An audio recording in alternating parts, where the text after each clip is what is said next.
Alright, welcome back to New Zero Land. In the first episode, I removed the stock seat and tank, and in this episode, I'm going to put on a sport bike seat and a tank cover.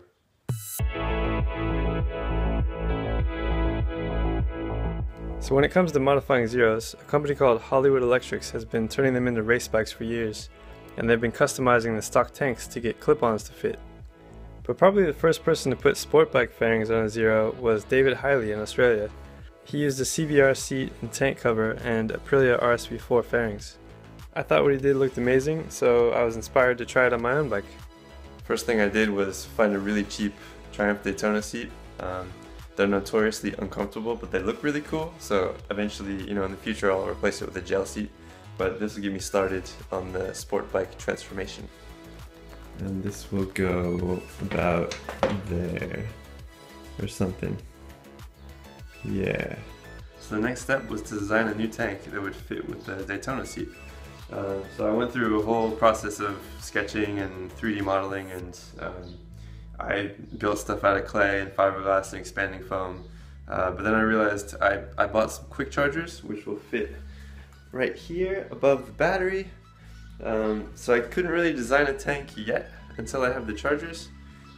So the quickest way was just to do what David Hiley did and buy a fiberglass tank cover from a Triumph Daytona because it's going to fit with the seat.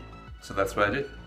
I did a 3D scan of a buddy's Daytona tank, and after lining it up in the computer and seeing that it fit perfectly, I decided to order a fiberglass tank cover from a company in Slovenia called ProFiber. A few weeks later, a huge box showed up, and this is what it looks like on the bike.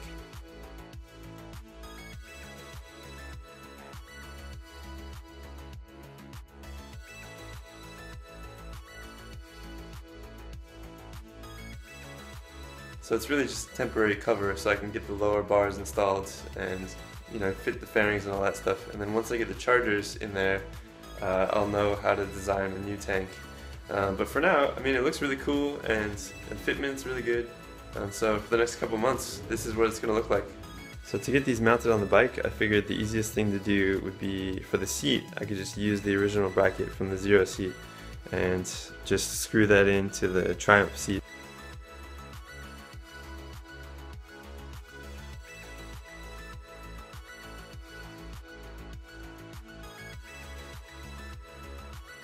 There's a little overhang on the front of the fiberglass tank, so I decided to cut that off and make it all flush.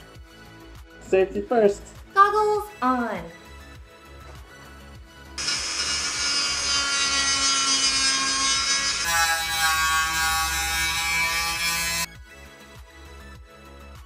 So to mount the Daytona tank, or charger cover, or whatever it is, I figure I can use these two mounting points and just have a bracket that goes across or something, and then maybe like a hinge that connects to this, and so you can lift the whole thing up. Yeah, I'm gonna do that. So since this is just temporary, I just figured I'd get some brackets like this just from the hardware store and then bend them like this, and it should look like this. And then I'll put this there, and then Mr. Hinge on top of that. 2,000 years later. Okay, that took way too long, but there it is. So it's basically just hardware store kind of stuff. Stainless steel so it won't rust, and just some rubber washers so that the fiberglass doesn't crack, I guess. But this is the exciting part.